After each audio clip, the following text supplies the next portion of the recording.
Next up is Laura Lee. She is presenting about our award-winning, once again, award-winning Block Leader program. And if you could fill us in on that. Thank you so much. Hello, everybody. Hello. Okay, there are only 3 of us left, so I'll try and go real fast. Welcome. I hear a couple of recurring themes throughout. Don't be afraid to call 911, right? The other recurring theme I hear is get to know your neighbors, because in any kind of safety prevention, we need to know our neighbors. That's what our Block Leader program's about. It's about connecting our neighbors. It's about gathering them, getting them to get to understand their patterns, getting to be able to lean on each other. And boy, am I happy I'm here tonight and seeing so many familiar faces and so many block leaders. Can I have you raise your hands, please? Yay! Okay. The Block Leader program, I'm going to say, try and sum it up in about 3 minutes. That's hard to do.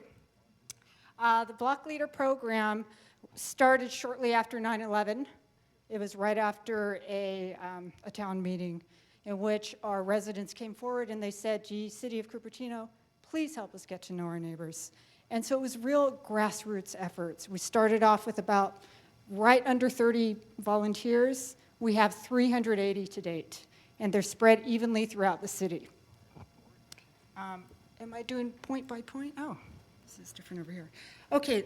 A block leader is somebody who volunteers to gather their neighbors for crime prevention, as you know, preparedness, and to help increase communication in their neighborhood. And this can be done in a number of ways. What we do is we partner with our block leaders, and we let them know about any city goings-on. Maybe there's a pilot program that's going to be released.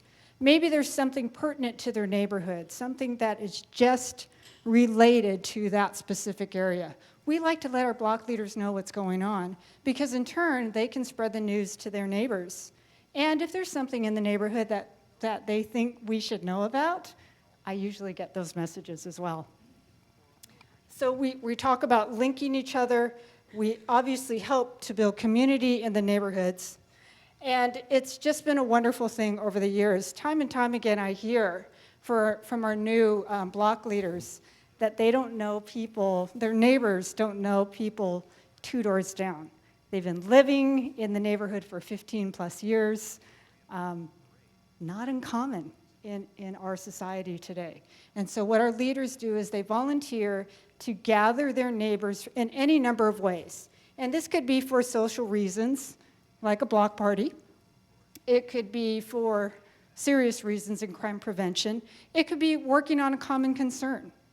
It could be in any number of ways. What we want to do with the city is we want to get people together. We want them to work things out. And so that's the nutshell on the Block Leader program. We meet here, typically in this room, but now Steph and I are located at the Senior Center, and so we'll be making use of Quinlan. And we gather about 3 times a year to talk about any number of topics. We talk about city departments. One of our last meetings invited our public works crew to talk about what's going on in the streets maintenance-wise. We have code enforcement come out. We talk about how to communicate interculturally.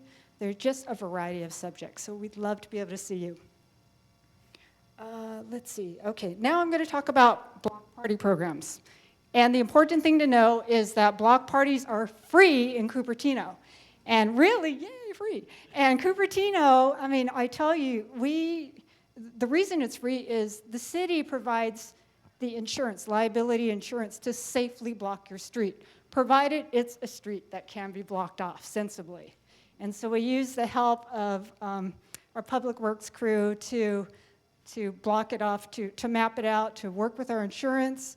If you want to have a fire rig out there, if you want to have a sheriff's unit out there, if you want to have an ambulance service out there, or rec leaders, and an ambulance and fire and sheriffs, that's just for show. It's not like, emergency. Hopefully not. But we do, what our ambulance service has done is they've done stretcher rides for the kids, which is always kind of fun. And so we have all kinds of activities. We can also bring out demos on energy savings, and also demos on preparedness as well. It's free, it's online, go ahead and apply. You can see some of the details as well. And I think that's it. I wanted to just jump really quickly. Again, my name is Laura. I've been working with the city for over 24 years. This is my community. We'd love to be able to have you out as block leaders. So thank you for coming.